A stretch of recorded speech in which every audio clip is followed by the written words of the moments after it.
Hello दोस्तों, केना छी अहाँ सब। अहाँ सबके स्वागत करै छी एक और नया ब्लॉग में। तो चलू आइ के ब्लॉग में अहाँ सबके देखाबो जा रहल छी कद्दू के सब्जी बनाबो के एकदम आसान तरीका और देसी तरीका। तो देखियो एहन कद्दू छै, एकरा एहि हिसाब से काटि लेब। अहाँ सबके काटो के तरीका बता दै छी, हमरा नहीं लगे केओ एहन तरीका बतेबो करत काटो के। तो चलू हम बता दै छी। तो सबसे पहले एना काटि लेब, ओहिके बाद सोहि लेब। हम सब सोहिए के बनाबै छी, छिलका वाला बहुत जगह देखलिए छिलका के साथ बना दै छी सब्जी, छिलका विलका नहीं लगा दै छियै। तो सब चीज एकदम नीट एंड क्लीन बनाबै छी। तो देखियो एहि हिसाब से हम बढ़िया से एकदम काटि लेब, जेना जेना बता रहल छी ओनाही ओनाही काटब। देखियो कते मस्त पातर पातर भुजिया जकाँ एकरा काटि लेब, ठीक छै। अब पूरा कटा जाएत तो अहाँ सबके देखा दै छी। देखियो पूरा कद्दू एकदम बढ़िया से कटा गेलैए, बर्तन में रखा गेलैए, धोआ गेलैए, सब चीज भऽ गेलै। आब अपना सब लोहिया में तेल गरम हुअ लेल धऽ दै छियै। देखियो लोहिया में एते कनिक ज्यादे तेल भऽ गेलैए, तैयो ठीक छै।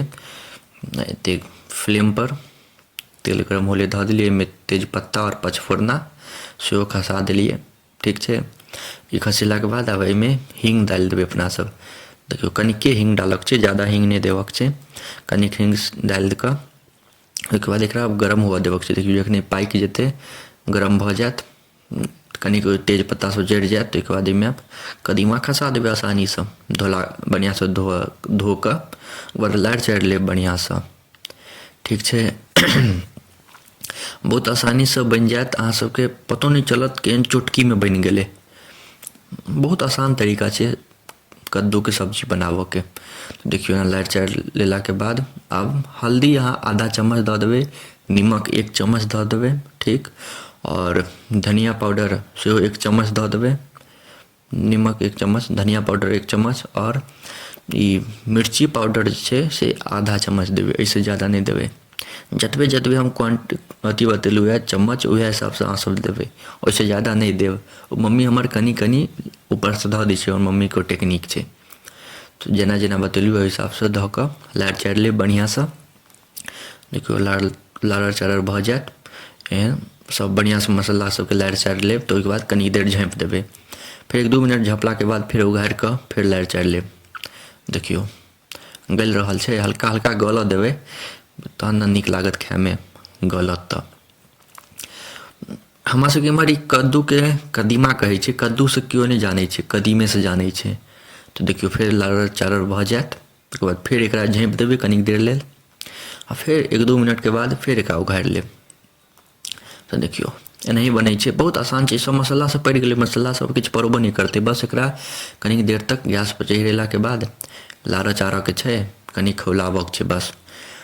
अभी रेडी छै, कनिक देर और गैस पर चढ़ल रहतै। तो हम कहै छलहुँ हमरा एम्हर कदीमा के नाम से जानै छै, कद्दू के नाम से केओ नहीं जानत, कदीमा के नाम से हमरा एम्हर फेमस छै। अहाँ सब बताउ अहाँके एम्हर कोन नाम से फेमस छै, कमेंट में जरूर बताएब। तो देखियो कते मस्त लागि रहल छै, खायमे एते मस्त लागत। कदीमाके चटनी सेहो हम बताएब अहाँ सबके, ओ नेक्स्ट ब्लॉग में बताएब। ई है कदीमाके सब्जी, एहिमे गुड़ चीनी सब नहीं पड़ै छै, तेँ पहिले बता देलहुँ। ई सब्जी छै, ई नीक लागत खायमे। और चटनी होइ छै हमरा सबके इम्हर कद्दूके चटनी, ओहिमे गुड़ चीनी सब पड़ै छै, नीमको पड़ै छै, ओ हम अलगसँ ओहोके वीडियो बना कऽ डालि देब।